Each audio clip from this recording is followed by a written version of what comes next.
वाजेभिर्वाजिनीवती धीनामवित्र्यवतु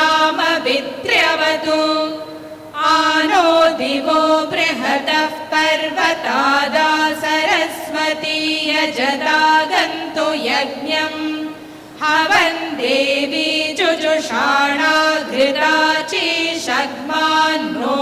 वाचमुषति शृणोतु पावीरवी कन्या चित्रायुः सरस्वती वीरपत्नी धियन्धात् ग्राभिरच्छिद्रगुं शरणगुं सजोषा दुराधर्षं गृणते शर्मयगुं सत् इमा जुह्वानायुष्मदानमोभिः प्रतिस्तोमगुं सरस्वति जुषस्व तव शर्मन् प्रियतमे दधानाः उपस्थेयाम शरणन्न वृक्षम् यस्ते स्तनः शशयो यो मयो भूः येन विश्वा पुष्यसि वार्याणि यो रत्नधावसु विद्यः सुदत्रः Saraswati तमिह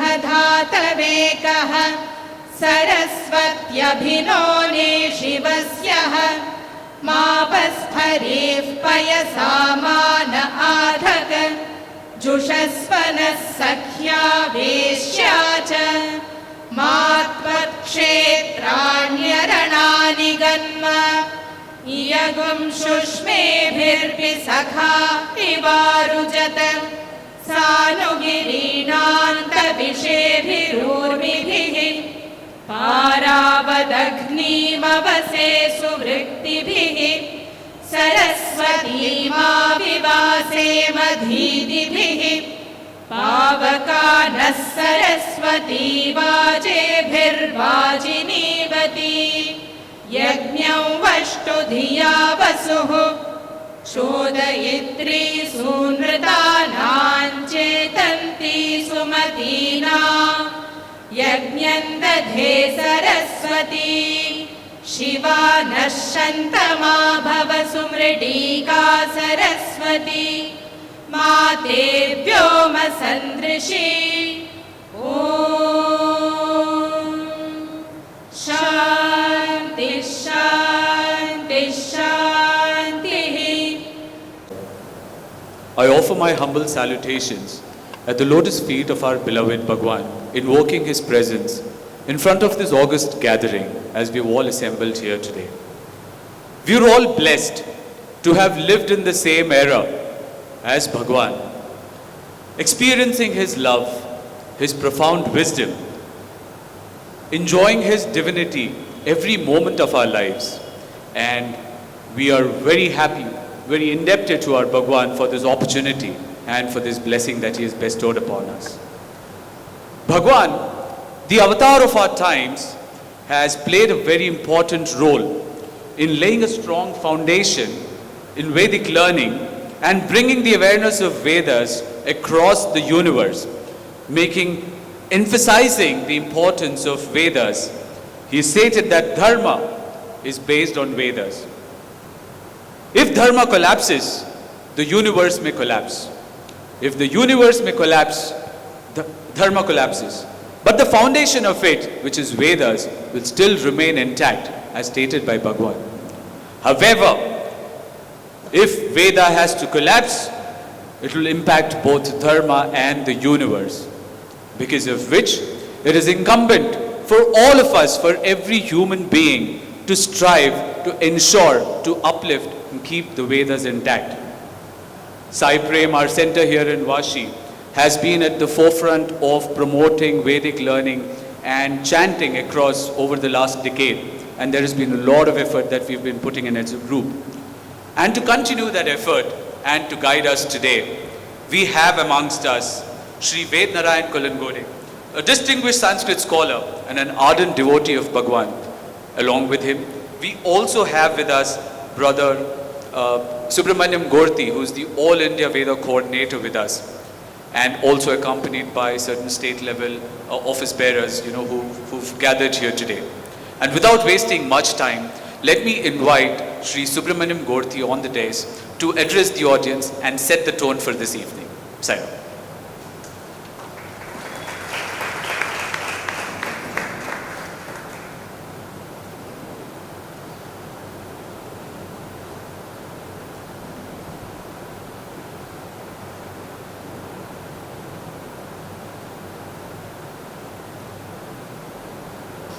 Om Shri Sairam. I offer myself at the divine lotus feet of Bhagawan Sri Satya Sai Baba. Sabhabhyas Sabhapatibhyas Chavo Namaha. The office bearers of Maharashtra State, the Vedam team, Vedam coordinators, Mahila, gents, district level, state level, Samiti level coordinators and all the office bearers of the organization, sisters and brothers, loving Sairam to one and all. One question struck me, that today's keynote speaker, Brother Vedanarayanan, does he really need an introduction? Then I arrived at the conclusion that he needs no introduction at all, because, see, his voice wakes the denizens of Prasanthi Nilayam every morning, first thing in the every morning with his reverberating Vedic chants. And not only that, he regales the Lord of the Universe with the Vedic chants both morning and evening at Prasanthi Nilayam. He is an ardent devotee of Bhagawan Baba. So he has had the rare privilege of living in the residence of Swami and dedicated his life to him and always associated with him. Derived lot of energy from Bhagawan, and I learn a lot of things from him, and I try to emulate. So he's sort of a role model in the organization, I feel firmly, and I always look up to him. And I have been fortunate enough to be in his association over the last decade in connection with Vedas. So he is not only that, so he is also a globetrotter. So at least I think I kept a count of it. This year he traveled half a dozen countries, and he has covered almost all the continents of this world and propagating the glories of Vedas. And I personally feel that it would not be an exaggeration to call him as the divine ambassador of Bhagawan Baba to spread the message of love across the globe. So last I called him, then he said, brother, I am in Bhutan. I was really astonished. So then he went to New Zealand, he went to South Africa, anyway, US is just like a backyard. Every year he goes to US. So this is what is, Bhagawan made him as his real instrument. And I also have had the opportunity of, accompanying him, traveling across the length and breadth of the country. I have seen that, wherever I go, I see a lot of people come and attend his talk. So I personally feel that it is because of his association with Bhagawan. This reminds me of that Bhagawan's Kodai trip.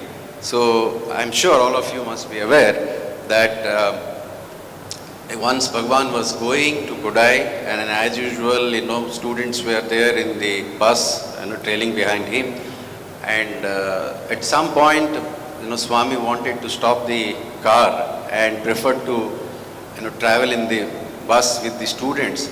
Then, having seen the car, people started lining up on either side of the road and, doing pranams to the car.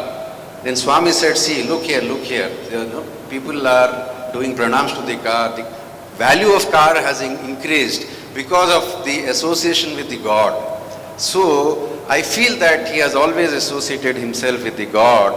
That's the reason, you know, so this phenomenon happens. Sisters and brothers, truly we are blessed, all of us assembled here today to listen to him. So this is also a sort of a dream come, so long cherished dream come true for me.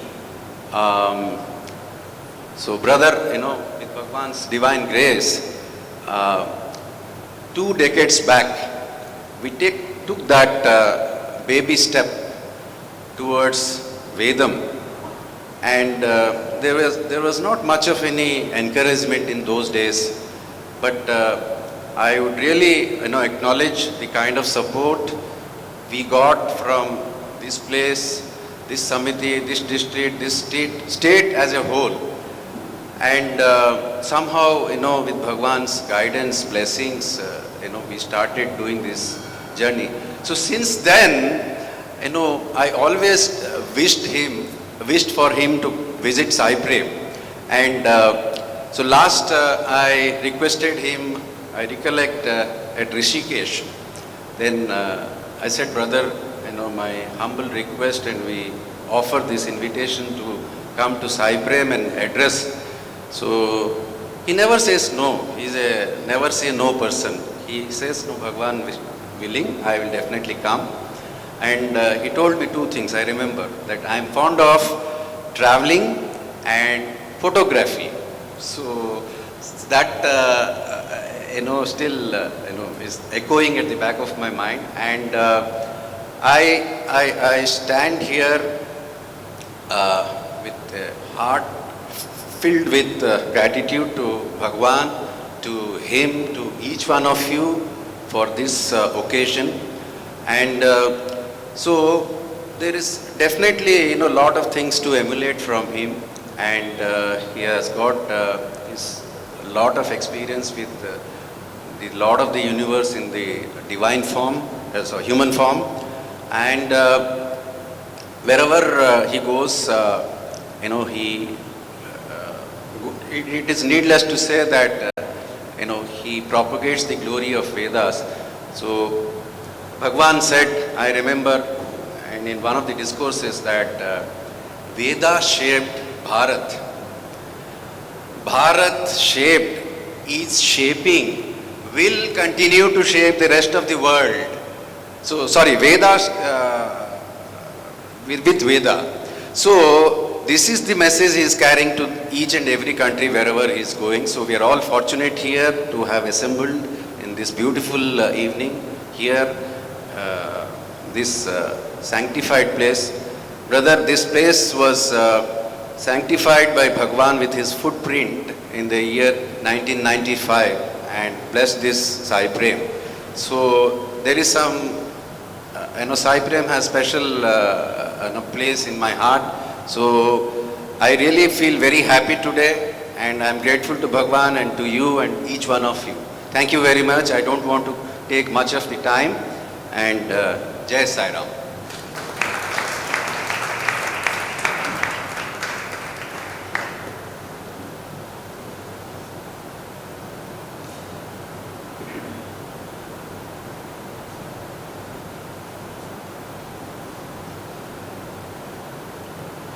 Thank you, Gaurathi sir, for those wonderful words. I think it was a very wonderful introduction done for Vedanarayan sir, as we fondly call him. We also have amongst us our state president, R. Srinivasji.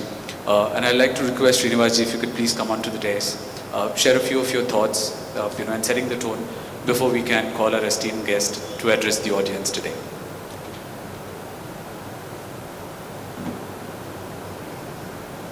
Om Shri Sairam. I'm neither qualified nor I have the ability to talk on Vedas, and especially about Brother Vedanarayan. But just to share with you, my very thought of Brother Narayan By the way, I don't know how many of you all know, what I have heard is, his name is Narayanan, and he has acquired the name Vedanarayanan. Am I right, brother? That's what. And he is so fortunate that Swami used to always admire his chanting. My thought about Brother Vedanarayan,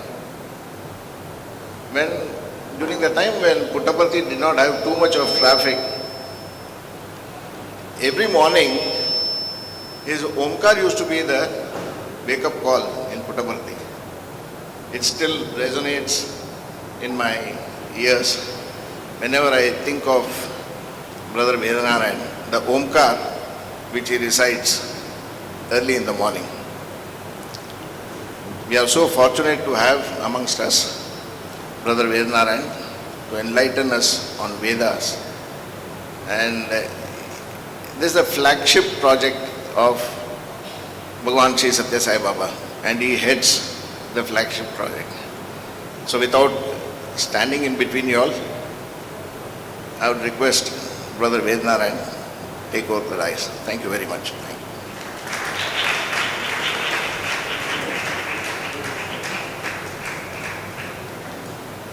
Thank you, Srinivas sir. I think that was really nice and quick. A quick introduction of Vedanarayanji. While we've all heard from Brother Gurti and Srinivas sir, introducing Vedanarayanan sir, as he's fondly called sir by all of us, I would also like to, confirm that Vedanarayanan sir is an alumnus of Sri Satya Sai Institute of Higher Learning. He has over 4 decades of service as a Sanskrit teacher at Sri Satya Sai Higher Secondary School. He is the revered leader of the Veda Chanting at Prasanthi Nilayam and has led the Veda Chanting at Sai Kulwant Hall since 2004. He's been inspirational and motivational in guiding all of us, encouraging all of us, to follow the path and follow the guidelines as depicted by Bhagawan. He's also the recipient of a Best Teacher Award from the hands of Dr. APJ Abdul Kalam in 2004. And from what we've heard from Brother Gurti and with Srinivas sir, he's forever in Sai Seva, forever spreading the joy, spreading the words and the wisdom of Bhagawan wherever he goes. And I think it's our good fortune that, he's with us, amongst us today to share his words of wisdom. So I'd humbly request Vedanarayan sir, please grace the dais and share your thoughts and your insights on how to foster Bhagawan's mission using Vedic chanting. The dice is all yours, sir, please.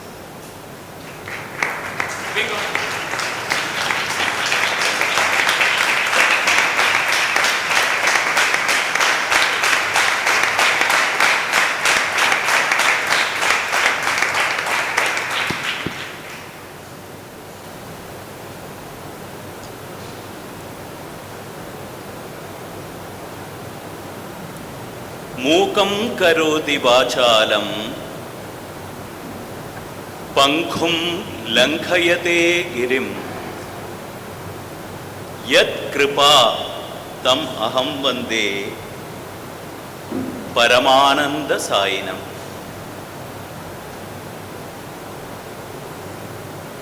My most humble and prayerful salutations at the divine lotus feet of my mother Sai.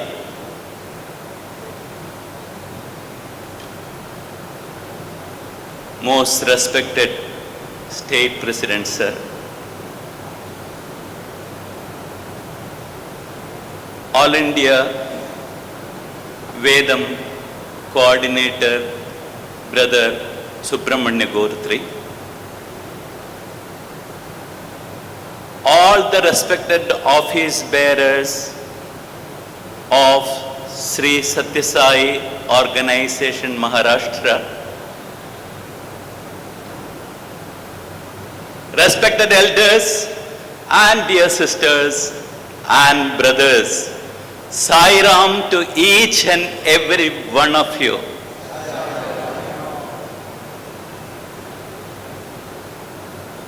When Brother Gortri ji brought struck me in the beautiful Saraswati Suktam was going on by the Mahila wing.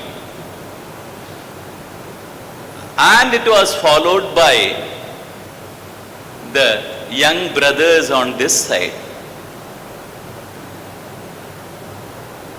It was so divine, so divine.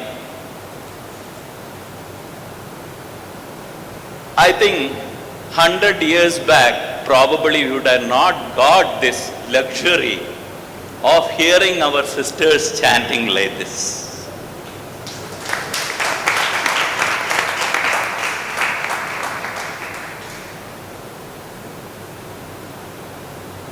And what a beautiful setup you have. We have both the lords sitting close by, and I was told that our dearest Lord placed his sweet lotus feet in this building. We are blessed, not only today, for eons to come. Wherever Bhagavan has put his lotus feet, the whole place is charged with this divine energy. It becomes a Punya Kshetra.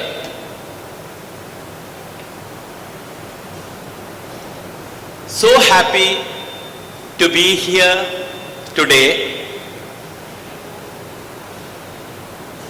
It is said, Jantunam nara janma durlabham. To get a human birth, it is very, very, very rare. Out of the 84 lakhs of species of creations, from amoeba to octopus and whatever, whatnot, to get, it is the greatest fortune of a human being to be born as a human being. That also, to get a birth in this sacred land of Bharat, and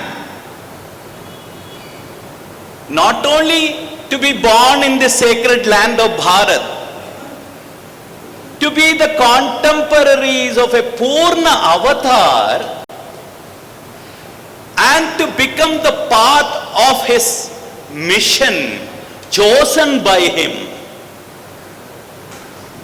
What a great good fortune for each one of us. Bhagavan has come down, as we all know, for the dharma stapana. Yada yada hi dharmasya glanirbhavati bharata abhyutthanam adharmasya tada atmanam srijamyaham, he has said in Bhagavad Gita. So there are the two forces which works, which compels him.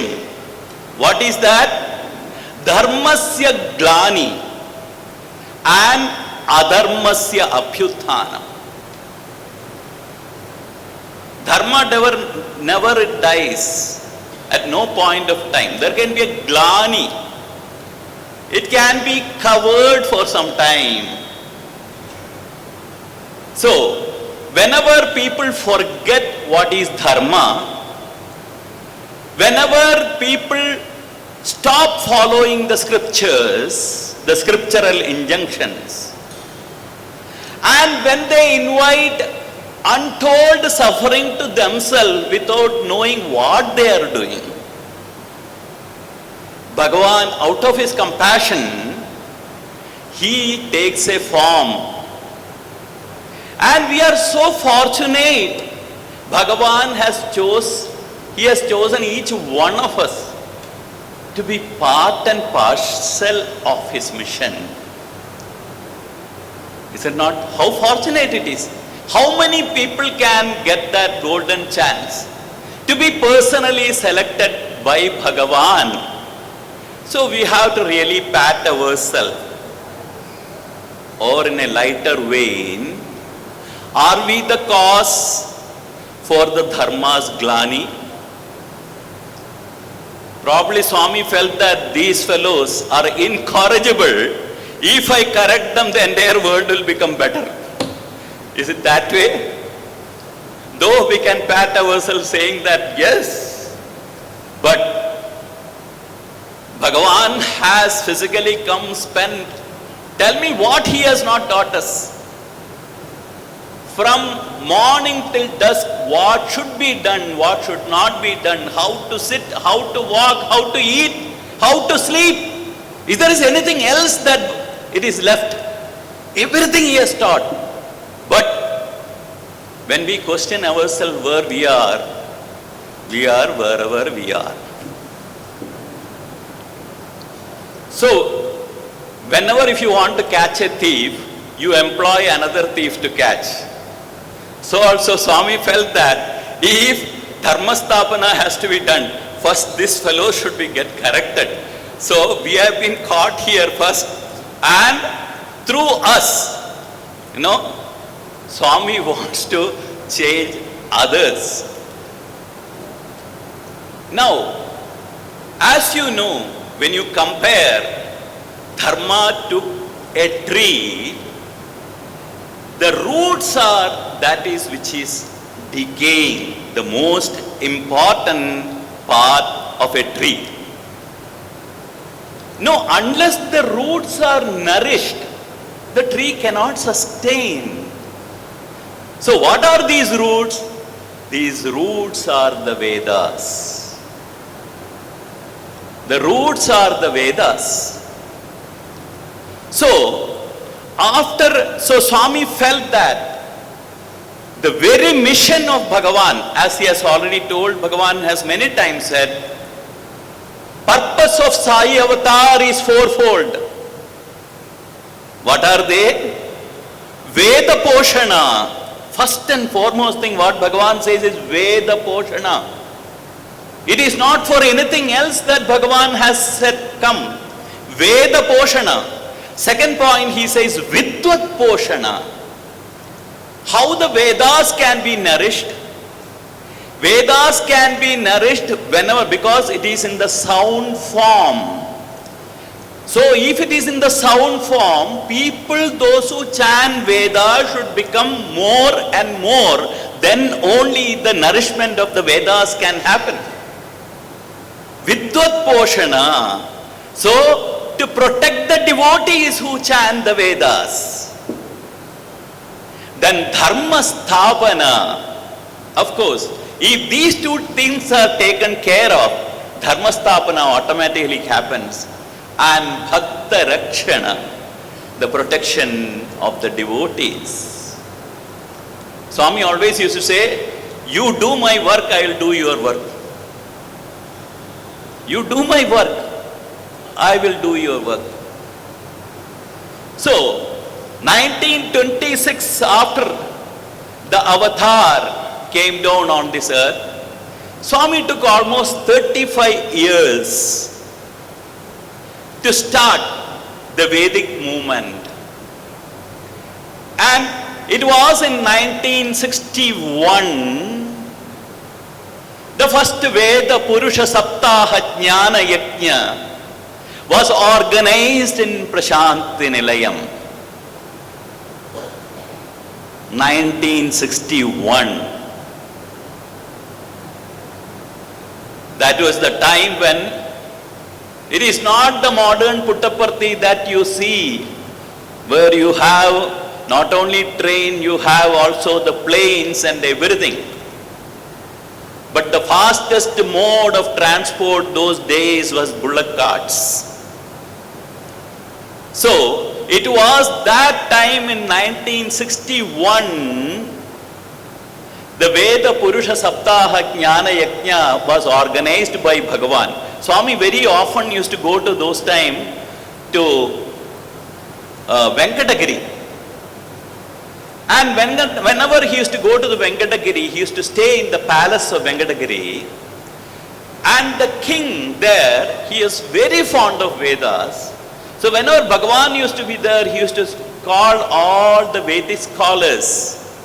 And every day evening, there used to be a congregation.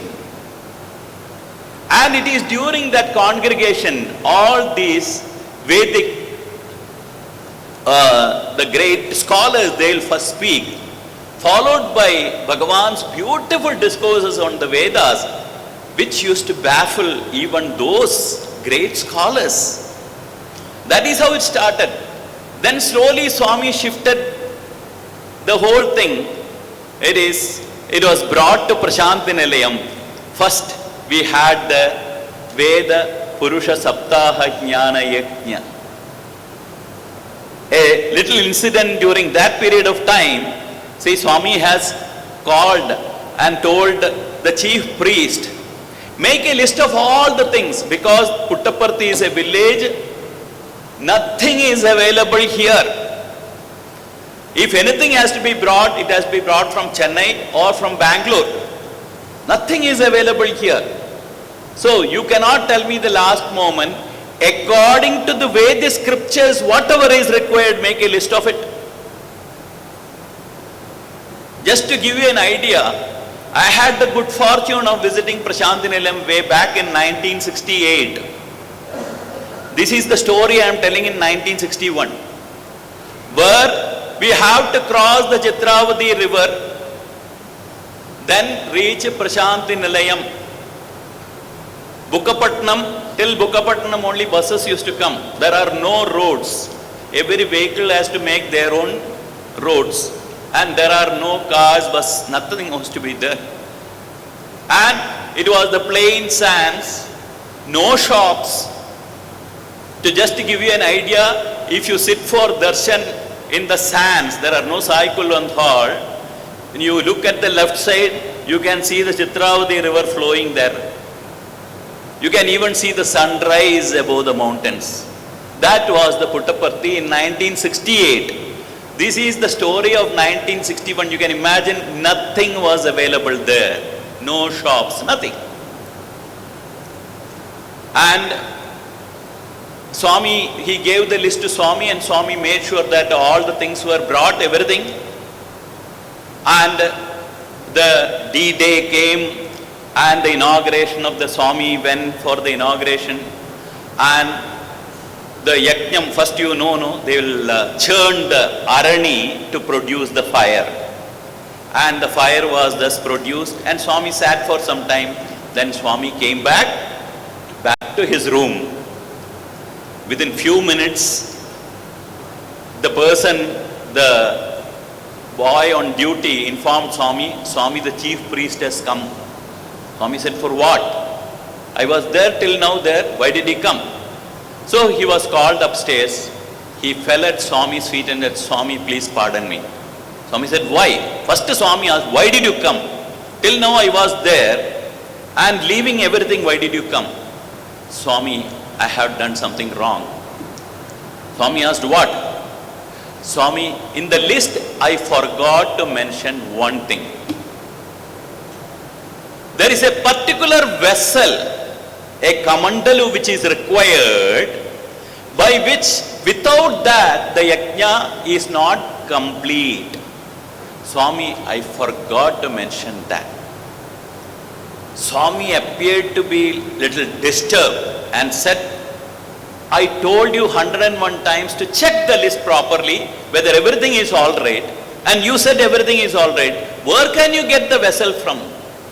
Now, Bangalore, you cannot go to Bangalore and come back, nor to Hyderabad, nor to Chennai.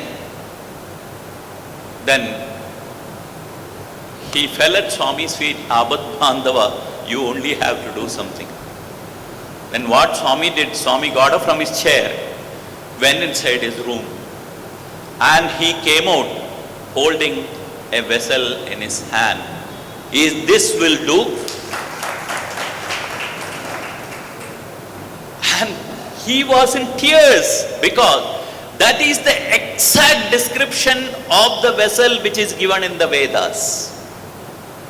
Swami said, this is the vessel which I used to use in Shirdi. And when I went to Chincholi, I had left it over there. This was lying in the attics of that palace. I had to go and get it from there for you. This is what our Bhagavan is. When it comes to the Vedas, he wants everything to go perfect and perfect and perfect. So, our responsibility, yes, it is really, really big. So, after 35 years in 1962, Bhagavan inaugurated a Veda Padashala in Prasanthi Nilayam. And in that discourse, you can see this there in Satyasai Speaks Volume 1. The last thing what he is saying is, one day this will become a university. Way back in 1961, yes, you all clapped, but the devotees who heard that, they scoffed, because this is a place, not even a proper vehicle comes, and where it is going to become a university. But you and I know what the history has done. Is it not? So, it took 35 years for Swami to start his mission on the Vedas. But even the Veda Padashala, it only went for few years. You know, Swami used to go and request parents, will you send your child to my Veda Padashala? I will look after him. But parents, some of the parents, they have, like many of the parents are, we want to become the doctor and patients and I know what not. Everyone has got their own desires. So some of them, but Swami made sure that special food was cooked for them, because now the Adhirudra Mahayajnam is coming and we are all eagerly looking forward that, because all the food prepared, Swami made one lady in charge of cooking food for these small children, and Swami literally took care of them. But when they completed their education, the challenges were very, very difficult for them to cope up with the world outside. But Swami is never deterred from the mission what he has started. Excuse me.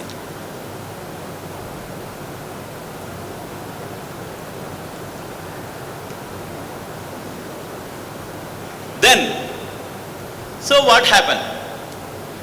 So, after that, it was Swami felt that it is necessary for the children to get the formal education, at the same time, side by side, this Vedic education also. So, another 20 years passed, and it was in the year 1983, Bhagavan called me and said, go and teach Vedas to each and every child in the higher secondary school. To each and every child in the higher secondary school. Till then, Vedas means only those who are interested, they can learn Vedas. It is not a must. If you are interested, you can learn Vedas. I should also tell you that one of the vacation time, at that time I was a student in Vrindavan. We had come for vacation time. At that time, Swami, one day he came out in the morning and said, hey, why are you boys wasting your time? Why don't you go and learn some Vedas from Kamavadhani Garu? See, I should say Brahmasri Kamavadhani Garu. He used to stay in Prasanthi Nilayam. This person, after coming to Prasanthi Nilayam, he never went back to their village again. He said, I have reached my goal. He never went back. He was staying always. And do you know his scholarship? He was a Yajurveda, Krishna Yajurveda, Ghanapadi. Ghanapadi means, you all know now, because now you are all expert in Vedas, you know what is Ghana. because they were chanting, our brothers were chanting just before. So the entire Krishna Yajurveda he could chant in Ghana style. You wanted to, it may sound okay. What is so great about it? I'll tell you what is so great about it. To get an idea, during Dasara time, 7-day Saptaham time, Krishna Yajurveda is chanted by a group of Vedic Pandits there. It takes, to complete the only once chanting of the entire Krishna Yajurveda of 82 Parnas, within 1 week they cannot do it. So sometimes even afternoon they used to come and sit and do the Parayan, sometimes at night, so that they could complete the entire portion of Krishna Yajurveda in that 7 days. That is the vastness of Krishna Yajurveda. And this Krishna Yajurveda he has learned it Ghanam style. What do you understand by Ghanam style? Each 3 words, just 3 words, how it goes. For example, Namah Somaya Somaya Namo Namah Somaya Jaja Somaya Namo Namah Somaya Jaja Somaya Jaja Somaya Somaya Jaja Rudraya Rudraya Jaja Somaya Somaya Jaja Rudraya. This is how, just 3 words, no, how the entire, you can imagine just 3 words it takes so much of time. So the whole thing, how much time it takes. But he has mastered it. The advantage of learning Ghana style, it is the most scientific way of chanting. Because you all know that Vedas are Shruti. You have to hear it and learn it. And the most important part there is especially the Swara. It's most important. See, you can sing a bhajan in one particular tune, or somebody else can sing that in another tune. Like that 10 people can sing in 10 different tunes. But if you call 10 Krishna Yajurvedis, they can only chant the entire Rudramani only one style, no other way. And these intonations are that which gives importance for your chanting. Intonations are the breadth of chanting. The words are not important there. The intonation is important. The intonation is that which gives meaning for that. That is why when you actually see that what is the meaning of the Vedas, many of you think that whatever is printed in the Shruti book, that is the meaning of the Vedas. You are totally mistaken. That is only the boys have given some Sanskrit translation there. That is not Vedas. In Tamil language, the Vedam is called Marai. Why? You cannot get the actual meaning what they say, because purposely the sages have concealed the meaning of the Vedas. It is highly potent. It has got a different dimension of meaning altogether. Then how to know the meaning of it? How to know the meaning of it? Are there no ways? Of course ways are there. How these Vedas originated? All the sages during their deep meditation, they came face to face with the reality and they could gather all that is why mantra drishtara munayaha. All these sages, they have seen the mantras. How can you see a mantra? Mantra should be heard, is it not? How can you see a mantra? If I say that they heard the mantra, if they have heard, I can also hear it, no? So, drashta means they have perceived the mantras. That is different from that. Means what? These Vedic vibrations are present everywhere. Like the radio waves. If you have a small radio, you can sit here, you can just tune it and you get the Radio Bombay, whatever it is. Slight change, it goes to Bangalore. Another slight change, it goes to New York. Sitting here in this room without any connection with a small scientific equipment, if you are going to do it, then see our mind and brains, the sages, they made their body with total sense control. They made the whole mind, focused their mind inside. Entire body itself turned into a receiver. And they could perceive all these Vedic vibrations which is present in every molecule. They could feel the reality. That is how they have perceived. And for the sake of you and me, they have made in the form of these sounds they have produced.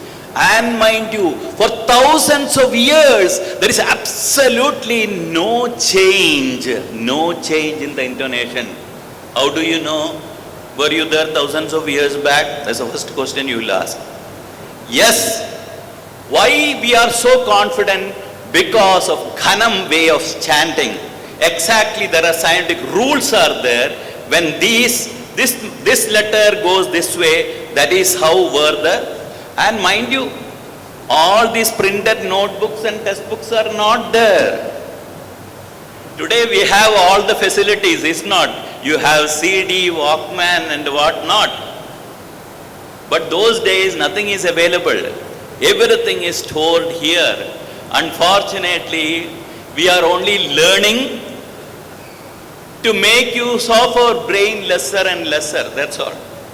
Those days they could grasp and they could transmit. So intonations is the most important. You may ask, sir, intonation is very, very important, sir. How can you say? What is there? Namaste Rudramanyava Utoda Ishave Namaha. Instead of that, why cannot I say Namaste Rudra Manyave Utoda? Why can't I chant Rudram like this? His intonation has got really meaning. Am I not saying the same words? Do you know? A simple example, when you are sitting at home, you are all in a jolly mood. Suddenly one of your friend whom you have not met for very long time, he walks and the joy what you feel, come, is it not? You have not seen him for a long time, come. So after some time, after exchanging pleasantries, at that time, another fellow whom you hate so much tried to walk in there. Now in front of your friend, no, you don't know what to tell. You can't ask him to get out. So what you'll say? Come. You have used the same come for him as well as for here. Intonation difference. Once what had happened? A simple instance like this.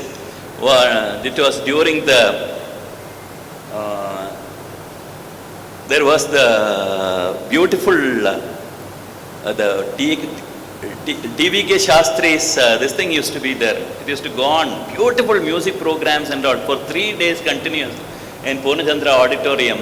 There's some integral unity concerts, beautiful, thank you sir, unity concerts. See at that time, see Swami used to go and sit there. You won't believe, 1:30 in the afternoon program used to start. You know what time it used to finish? Night 11:30, 12 o'clock. It used to go on till there, record break. So when Swami used to go there, see we boys who used to serve at that time, Swami used to stay behind the Purnachandra Auditorium. And few of us who were serving in Swami's room, we can't go and sit there. So in order for our sake, there was a small TV they had kept, closed circuit TV, so that we can watch the program from there. So what happened? there used to be those who have gone to behind Purnachandra Auditorium for any cultural activities, that there is a curtain parting Swami's room that side and for the artist to go onto the stage. So when we were watching, there are some sofas that kept there. Whenever some guests come, Swami used to sit on that sofa and used to talk to them. But we boys, we never used to sit on the sofas. We used to sit on ground and used to watch the TV. So there were two young girls. Now they are, of course, very famous singers in the film industries. They happened to look through and they saw the TV there. See, they don't know our discipline that ladies have, because they are coming from outside. So they saw sofa sets are there free, and probably they would have thought, these foolish fellows, sofa is there, why they are sitting on the ground. So, but they came and happily sat on the sofa. Now, it is embarrassing for us, but we didn't mind because they don't know our discipline. So they just sat there. And they were also watching. Within few minutes, suddenly Swami opens the curtain and come inside. Suddenly both the girls got up. We were sitting on the ground. We also got up and moved little. Already our heart rate is going up. So these girls are new. They nicely did pranams to Swami. They are so happy. They are seeing Swami and so close. Swami said, good girls, good girls. Swami blessed them. Swami nicely blessed them. Then he came towards us. Good girls, he told and went inside. Same words, intonation difference. So you understood how important is intonation. Yes. So our revered Kamavadhani Garu has mastered it. So Swami said, go and learn. I have arranged classes for you behind the Purnachandra Auditorium. At that time Swami used to stay in the Prasanthi Mandir. Swami handpicked few of us, some 10 of us, and said, go and learn. I'll send Kamavadhani Garu there. And that is how our Vedam classes started. And Bhagawan used to come and sit in the class. And once the first paragraph Rudram is over, Swami says, come on, start chanting now. Come on. And Swami used to correct our mistake. That is not it should be chanted. This is how it should be chanted. So there was one boy who said, Swami, when everybody chants, I will also chant Swami. Swami said, no, I will not accept that. Individually you should know perfectly how to chant. So that is not for us alone, for all of you. Excuse me.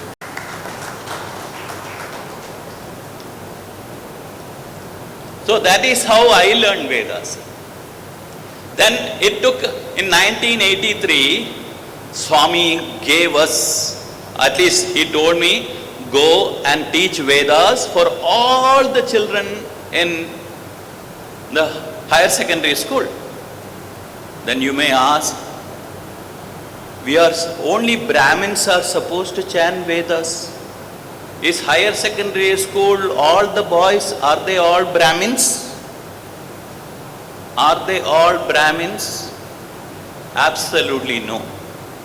There were children who had religious faith, Christian belief. Those were children with Islam background. But all of them uniformly learned Vedas. In fact, there was a Muslim boy, once Swami asked him, hey, can you chant Vedas? Who taught you Vedas?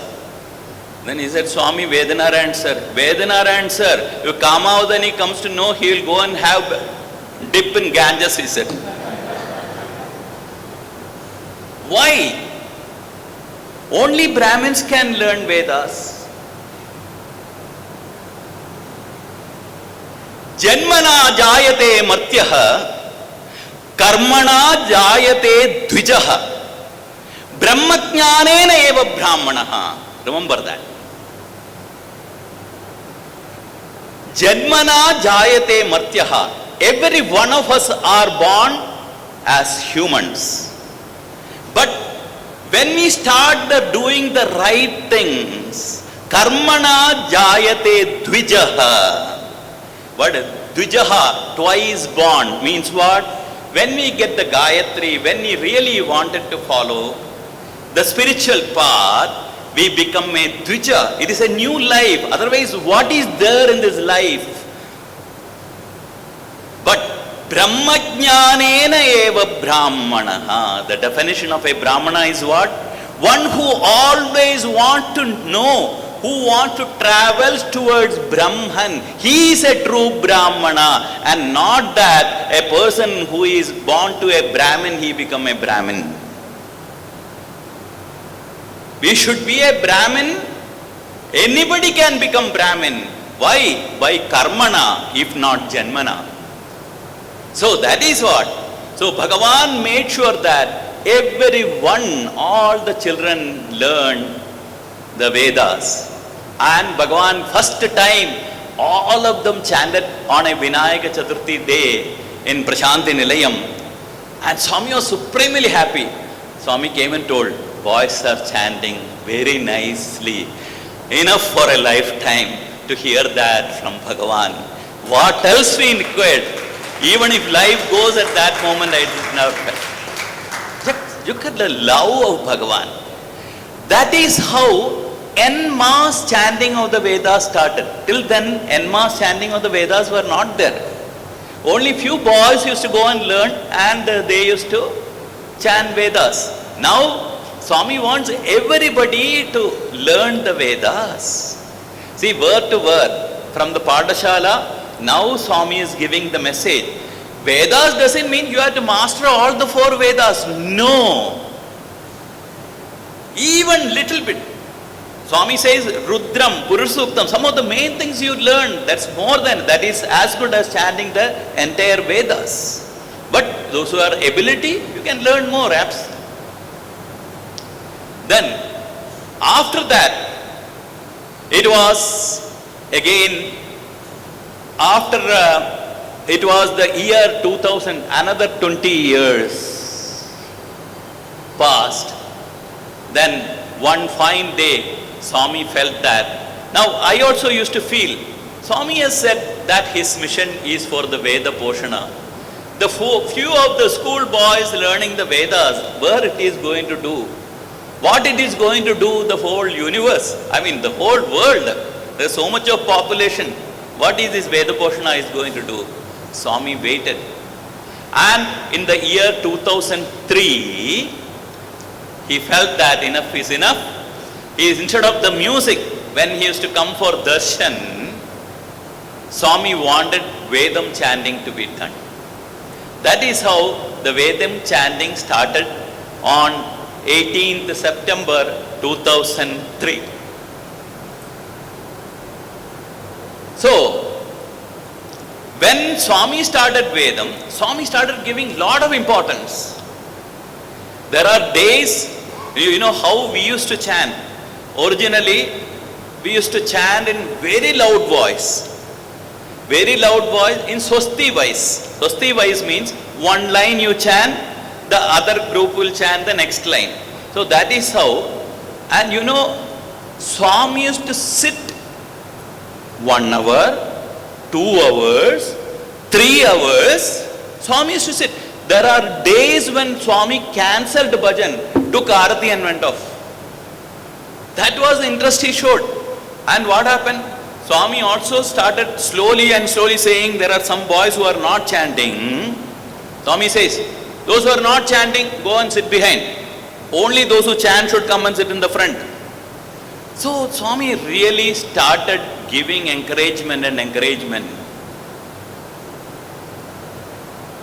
So there was one boy.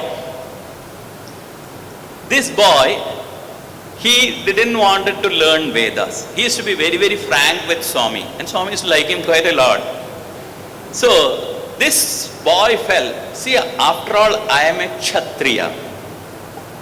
And these boys, they all, of course, they learned. And he, because of that Kshatriya feeling, he had felt, my main aim in life is to become a soldier.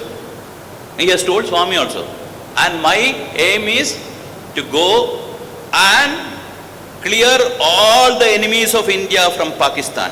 That is my aim in life. So, this one day, when so he used to always avoid Swami's attention, no? So, because he doesn't know properly, when the way in which, if it is Swasti Vacha, luckily for him, that one particular day, what happened? Mantra Pushpam was going on. That is very safe, no? You only have to tell Ayataravan Bhavati. So, usually Swami moves away. That day when Swami came, first it was a convenient Ayatanavan Bhavati, it was easy to tell. But this Lord, he came and stood there only. Now he put his head down, as if he is focusing on Swami's feet. Now Swami is not moving from there. Swami, please move. No, we all pray that Swami come and stand in front of us so that you hear me chanting. Here he wanted praying, Swami, please. No, Swami is standing. And so he put his head down and looking at Swami's feet, he got a tap on his head. So he looked up. What, you don't know Vedas? Swami, after all I am going to become a soldier, Swami. So as long as I know how to use the gun with a steady hand, that is good enough, no? And I wanted to kill all the enemies in Pakistan. That's what I wanted to do. But Swami said, Vedas are good for you. What Swami said? Vedas are good for you. Swami also added, in fact, India's enemies are not in Pakistan. India's enemies are very much within India, Swami said and walked off.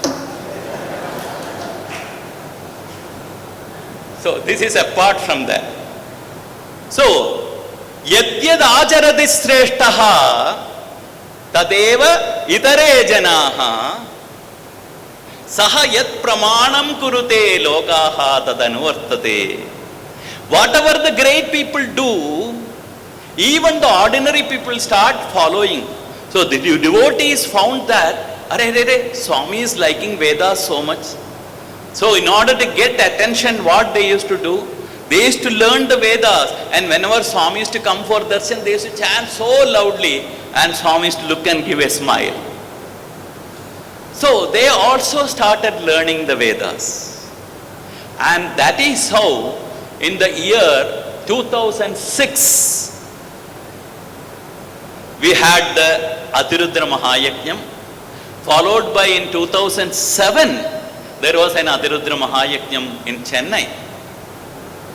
Then, I think it was in the year 2008, we had the Sahasra Chandra Darshanam. In that time, Swami wanted, openly he came out and said, it is Swami's Sankalpa. Vedas are not for India, Bharat alone. It doesn't belong to any religion. Vedas are for all humanity. It is for the whole humanity. So it is Swami's Sankalpa that everybody should learn the Vedas. And as a proof, Swami called the two of the children from abroad. He called them. One was a Muslim and another was Christian. Swami made them chant Sri Suktam. I still have that clip. Maybe many of you would have seen that. During the Swami's discourse time, Swami said, so this is what Swami wanted. Because the Sanatana Dharmam has to be protected. And Swami has given us the chance. And mind you, I think the greatest boon was conferred on the sisters. Till then, no Vedas were allowed for any of the sisters. You may ask, then is not Swami is breaking all the rules? Absolutely no. It was those days, the sages, and seers. In fact, it was humbling experience that once Puri Shankaracharya also told me that no, what you are doing is wrong. All the ladies are learning the Vedas. It is absolutely wrong.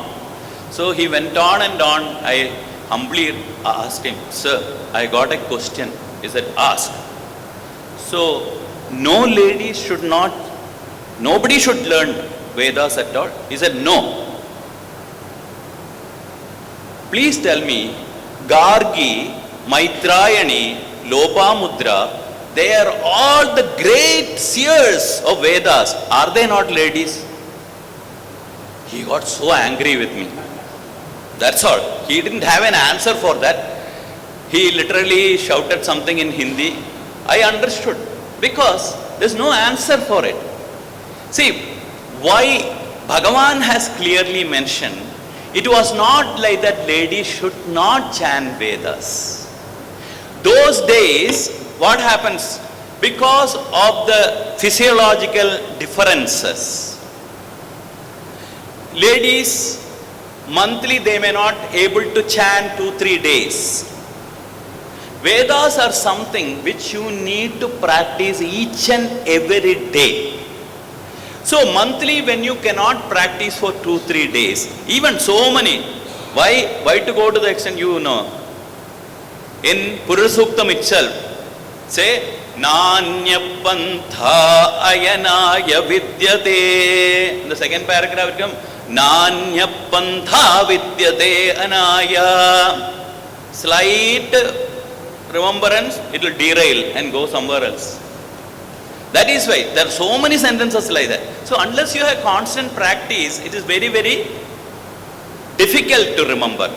So just imagine monthly 2-3 days, 3-4 days they are missing. And also, suppose they are carrying a child. See, whenever we chant Vedas, it creates lot of heat in the body, lot of heat. If you wanted to, in fact, if a Ganapati chants for half an hour, when he gets up, you can literally fry chapatis in the place where he sat. That much heat will be there. So whenever we chant Vedas, that heat is not good for the fetus. So when they are carrying the little ones, so for 10 months they cannot chant Vedas.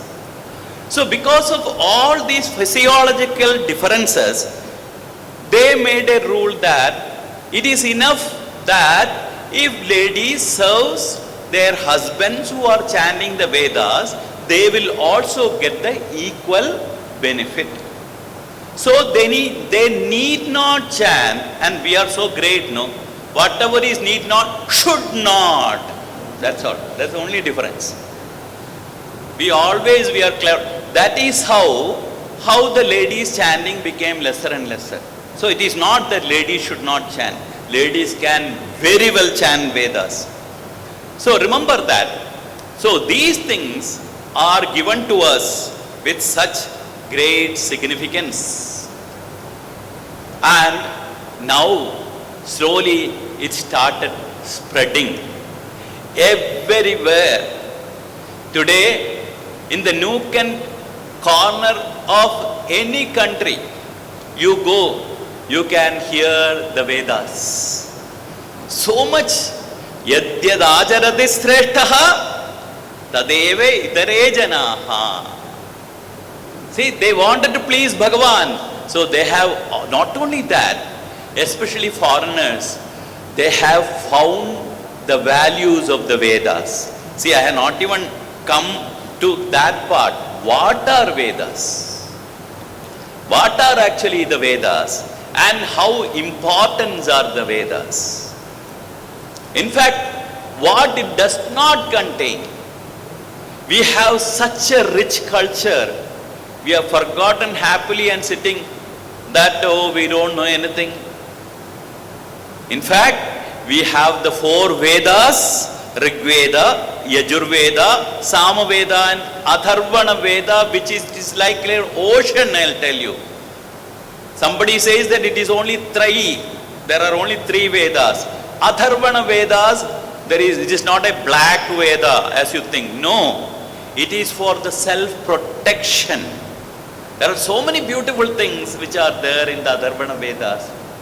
This Kriminashaka Suktam, what we are saying.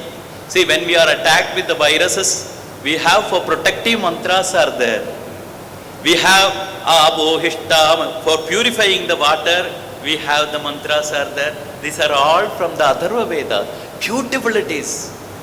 See, Veda Mata, whatever is required for you, everything is there in the Vedas. We only have to practice in life. We have lost faith in all these things thanks to the Britishers and our English education. Our country was so rich in the culture and they brought the English education. 200, 300 years somebody rules us. What we learned, all the dirt what they teach us only we learn. In the process we have forgotten our own culture. That is why Bhagawan has come down. That Sanatana Dharma should come back again to this land. That beautiful, what we don't have.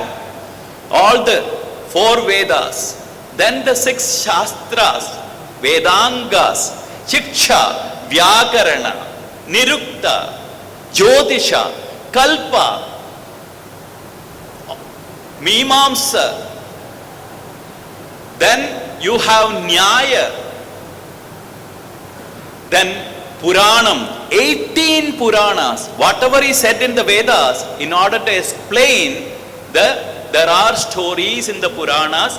In Puranas, whatever there are stories which actually happen, also there are stories which did not happen, but to drive home a point, like Swami says, no, chinna kada. Like that, there are beautiful stories are there. Dharma Shastra, the code of conduct. How we have Manu Dharma Shastra, how to behave. So many fantastic things are there. Apart from that, we have the 4, not only 4 Vedas, we have the 4, Dhanurveda, Ayurveda, then Arthashastra. All these things are beautifully given in the Vedas. So, this is our culture. So, when we start seriously, when we want more and more people to learn the Vedas, and I am so happy that here most of you are, it is so encouraging to hear. Not only that, now Swami has lighted this lamp of Veda in each and every one of your hearts. You in turn should pass on this. Bring them, not only you, make another few learn the Vedas. They in turn, that is how we can bring back our entire glory of Bharat back again to this land. This is the greatest service. You may think that, this is an additional responsibility. Sorry. Mind you, this is the greatest service that you are doing to humanity. We have never heard Veda as a service. We only know Narayana Seva as a service. We know that hospital visits are service. We know that Premataru, yes, it is a service. But we have never heard that Vedas as service. How it is a service? How it is a service? Vedas. Because by your Vedic chant, do you know? Today, wherever you see, there are calamities happening. Natural disasters caused by unnatural deeds of man. We are responsible for it. Because of the lack of cutting of the trees. Swami says, do you know why earthquake comes? Swami once told us, because excess of greed of man, the oil and other important like gold and other metals, they are all pumped out. Everything is pumped out from the earth. And what is happening? There a vacuum is created. See, the earth, it is a solid earth. In order to move, it requires a specific weight. So when some part becomes the vacuum, what happens? There is wobbling. That is what the earthquake is. Tsunamis. All these things are caused by man's own actions. We are responsible. We don't follow the dharma shastras. We don't even know what are dharmas. Man's greed is responsible for all these things. Then what is the way out? I can say that I am following all the dharma. Why I should suffer? Somebody else, so many people are not following the dharmas. If the lightning comes on their head, I don't mind. But why it should fall and affect me also? When one mosquito bites, you bring a spray and put it in an entire room, by which hundreds of mosquitoes are killed. The mosquitoes can also argue, "Arey, I didn't bite you, yeah? One fellow came and bit and you are killing me." Same position. Once the nature comes down, it comes down heavily on all of us. Then what is the way out for me?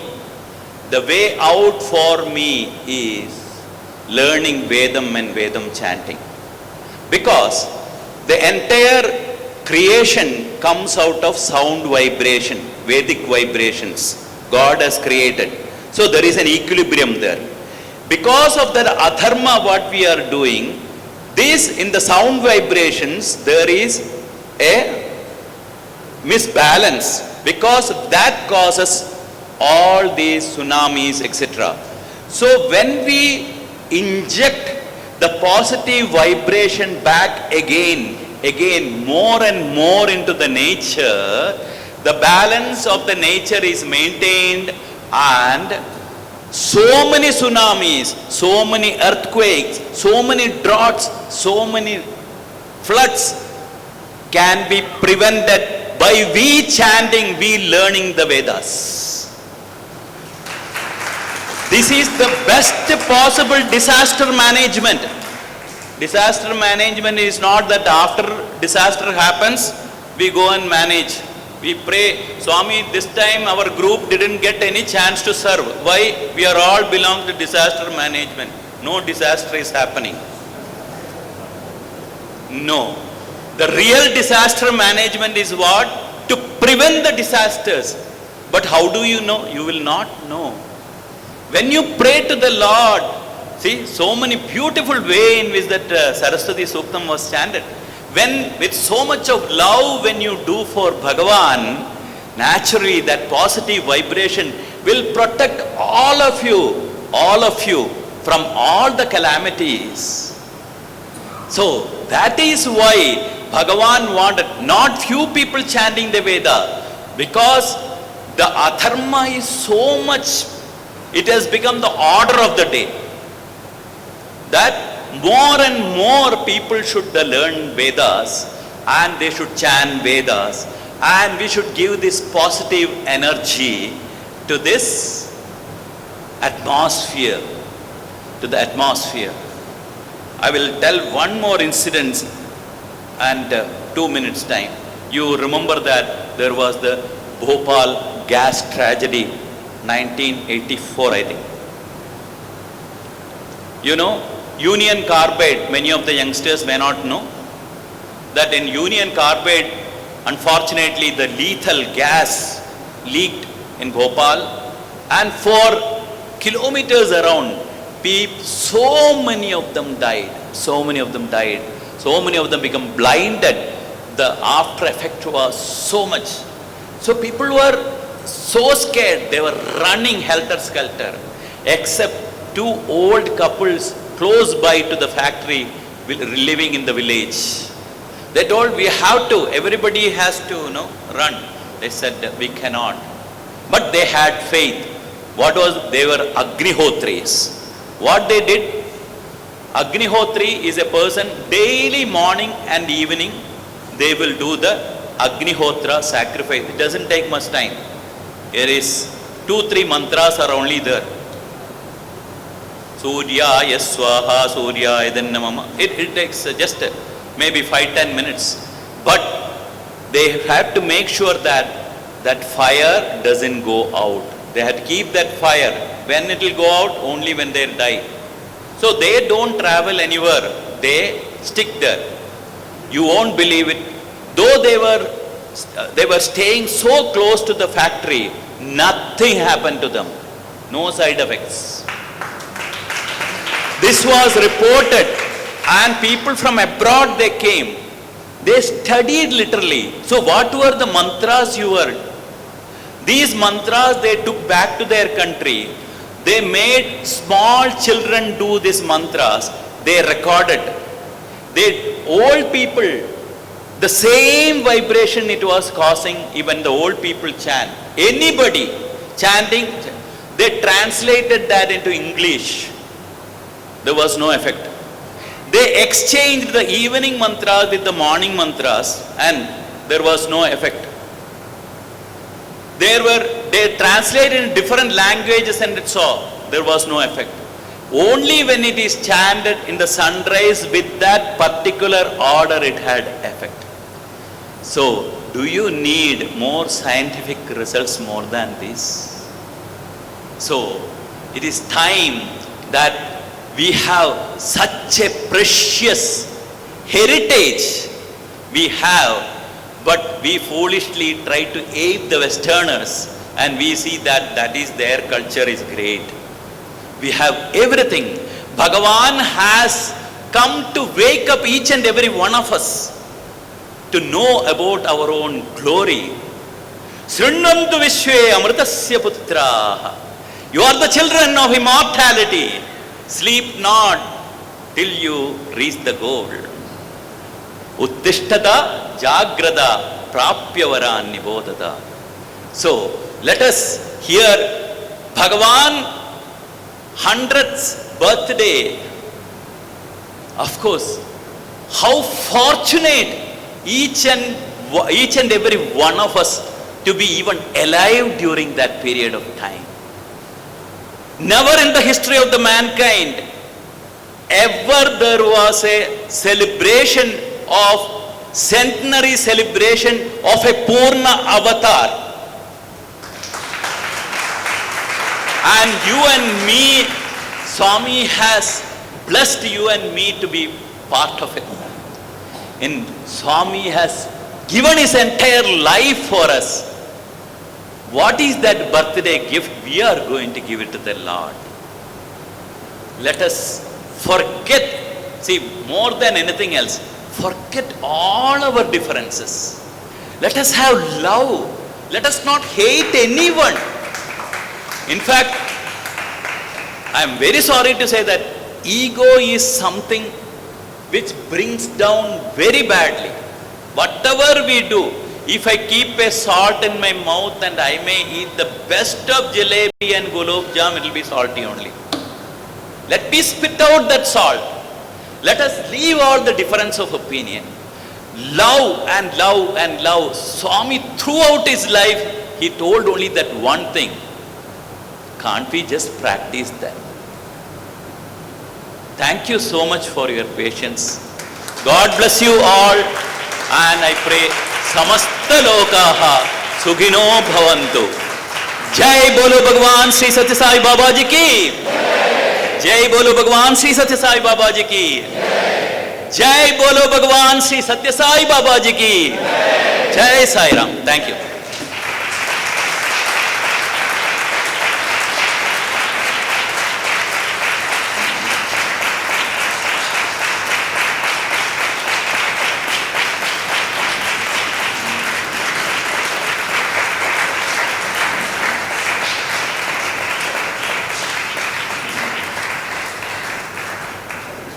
Thank you, sir, for a very inspiring talk and helping us understand the importance of Vedas in our lives, the importance of following Bhagawan's guidelines when it comes to, taking care of Vedas, impacting that in our day-to-day lives and putting that into practice. I think the insights that you've shared with us have been really eye-opening. The experiences have been divine, and I think the message has been picked up by all of us sitting out here. Understanding why Vedas are important. How is it that it's going to impact every aspect of our lives? How is it that it's going to impact every movement from here onwards? And what is it that we can offer back to Bhagawan as our seva, as our service on his 100th birthday celebrations this year, right? So thank you very much for enlightening us. I think it's a good fortune to have you here and share your experiences with us. Thank you very much, and I think it requires another round of applause from all of us.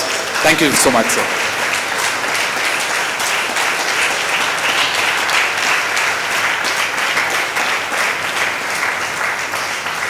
I'd also request our State President, our Srinivasji, and our District President, Mr. Vinay Mahachatraji, please come and felicitate Vedanarayanan, sir. Please, sir, if we can have your dais.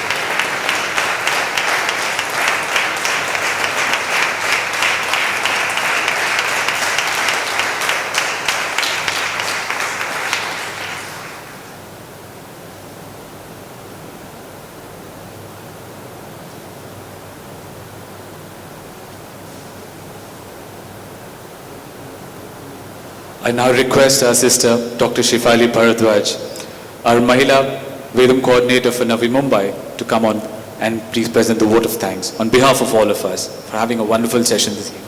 Please.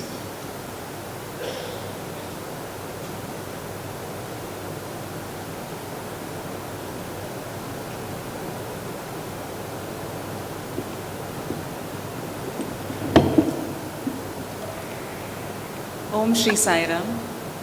My humble pranam at the lotus feet of our beloved Sai Baba, our Divine Mother and Father. With hearts brimming with gratitude, we begin by offering our heartfelt obeisance to our beloved Swami, the Divine Architect of the sacred evening. Our Swami, through his infinite love and grace, has gifted us the timeless treasure of Vedam chanting, a bridge between the human and the divine. It is through Swami's divine grace that we have been blessed with this opportunity to gather here today, to immerse in the sacred vibrations of Vedam and to hear the wisdom shared by Sri Veda Narayanan sir. Our sincere gratitude to Sri Veda Narayanan sir, whose deep knowledge of Vedam and decades of devotion to Swami has left us inspired and uplifted. His reflections on Swami's Vedic mission, our abundant fortune, to be chosen to be part in his divine mission, and our responsibility to nourish the roots of dharma by being responsible chanters and also be the givers, reminded us that chanting Vedam is not just a practice, but a path to align with the divine mission our Swami has envisioned. Sir, your words today are a beacon for us to carry forward Swami's Vedic legacy. We also extend our profound thanks to the All India Vedam Coordinator, whose guidance and leadership continues to inspire countless devotees to embrace and sustain Vedam chanting as an integral part of their spiritual journey. So your words, your value increases by association with God, is going home with all of us today. To our State President, your unwavering support and dedication are instrumental in fostering Swami's mission across Maharashtra. Your presence today encourages us to continue this journey with even greater devotion. Thank you very much.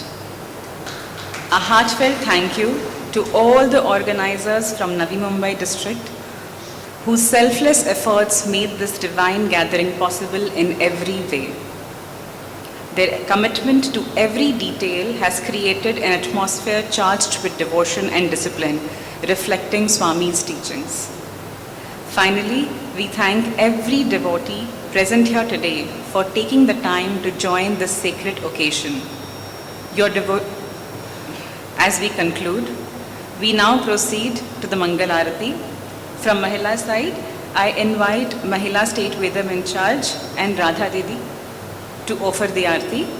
From Gen side, I invite Sri Veda Narayanan sir, our All India Vedam coordinator, State President, Gen's State Vedam in charge and District Vedam in charge to offer the Arati. After the Arati, Mahaprasad will be served on the ground floor. We invite everybody to please partake the Mahaprasad. Jai Sairam.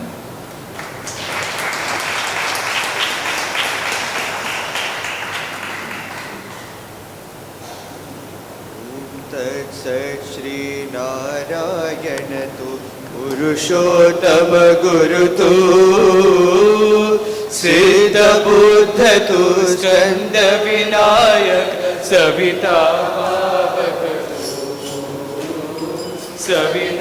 Pavakatu Brahmamastatu Yahuva Shaktitu Yeshu Pita Prabhutu Rudra Vishnu Tu Rama Vishnu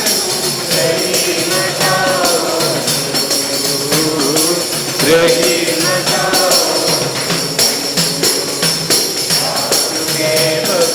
Vishwarupatu Chidananda Haritu Advitiyatu Akala Nirbhaya Atmalinga Shivatu Atmalinga Shivatu Atmalinga Shivatu Om Jai Jagadish Hare Swami Sai Hare Bhakta Jana Samrakshaka Bhakta Jana Samrakshaka Parti Maheshwara Om Jai Jagadish Hare Shivadana Shikara Sarva Pranapate Swami Sarva Pranapate Kalpaladika Ashrita Kalpaladika Apad Bandhava Om Jai Jagadish Hare Mata Pita Guru Devam Mariyanta Yunive Swami Mariyanta Yunive Nada Brahma Jagannatha Nada Brahma Jagannatha Nagendra Shayana Om Jai Jagadish Hare Omkara Rupa Ojasvi O Sai Mahadeva Satya Sai Mahadeva Mangala Arati Anduko Mandara Giridhari Om Jai Jagadish Hare Narayana Narayana Om Satya Narayana Narayana Narayana Om Narayana Narayana Om Satya Narayana Narayana Om Satya Narayana Narayana Om Jai Sadguru Deva Narayana Narayana Om Satya Narayana Narayana Narayana Om Narayana Narayana Om Satya Narayana Narayana Om Satya Narayana Narayana Om Jai Sadguru Deva Narayana Narayana Om Satya Narayana Narayana Narayana Om Narayana Narayana Om Satya Narayana Narayana Om Satya Narayana Narayana Om जय सद्गुरुदेवा।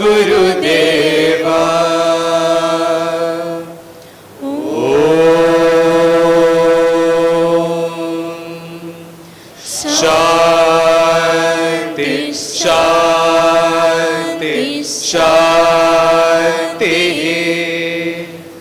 समस्तलोकाः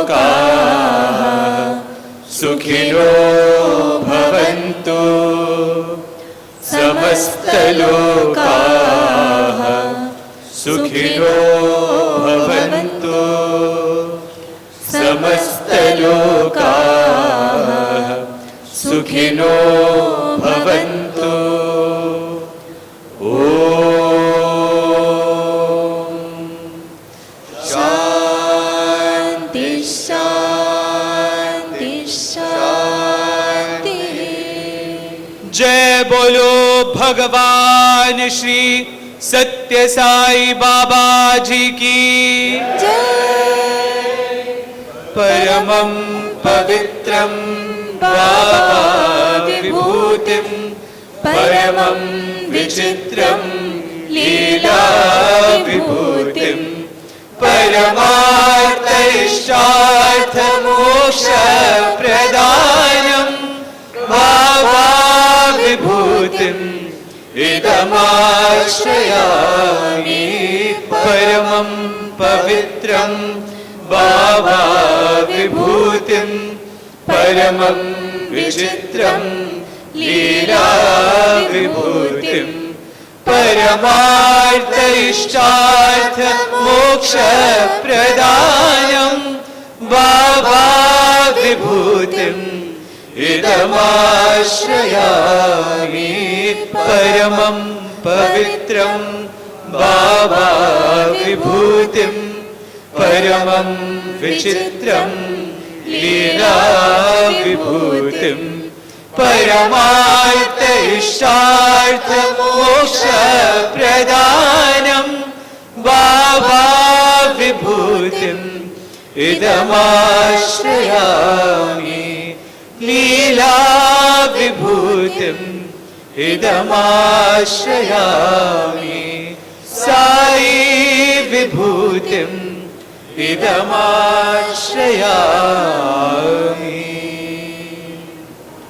ॐ ब्रह्मार्पणं ब्रह्महवे ब्रह्माग्नौ ब्रह्मणाहुतं ब्रह्मैव तेन गन्तव्यम् ब्रह्मकर्म समाधिनः। अहं वैश्वानरो भूत्वा प्राणिनां देहमाश्रितः प्राणापानसमायुक्तः पचाम्यन्नं चतुर्विधम्। ॐ